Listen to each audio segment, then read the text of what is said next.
സംഗീതം ആരും ഇഷ്ടപ്പെടുന്ന ഒരു സംഗതി തന്നെയാണ് സംഗീതം. എൻ്റെ പേര് തന്നെ സംഗീതമാണ്. അപ്പോൾ സംഗീതം ഇഷ്ടപ്പെടാത്ത ഇവിടെ നാട്ടിൽ ആരുമില്ല. അത് വേൾഡിൽ എവിടെ എവിടെ ആയാലും എങ്ങനെയാണെങ്കിലും ഒരു മൂളിപ്പാട്ടെങ്കിലും പാടും. അങ്ങനെ അടിപൊളിയായിട്ട് പാടുന്ന എൻ്റെ ഒരു സുഹൃത്തുണ്ട്, ജംഷി. ഇന്ന് നമ്മൾ ഊട്ടി പോയപ്പോൾ എടുത്ത വീഡിയോസ് ഞാൻ താഴെ ഇടുന്നതാണ്. അപ്പോൾ ആരും സ്കിപ്പ് ചെയ്തു പോയത്, കാണുക, കമൻറ്റ് ചെയ്യുക. അപ്പോൾ നമ്മളെ എടമണിലെ ജംഷിയുടെ പാട്ടുകൾ നിങ്ങൾക്ക് കേൾക്കാം. എന്താലേ പാടിടും നന്ദിനി പോലും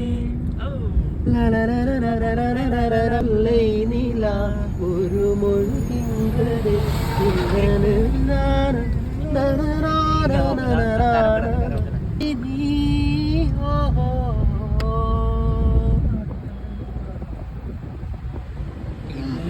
ഇന്നെന്റെ കരളൊരു കൂടൽ കീഴേ നീലമഴ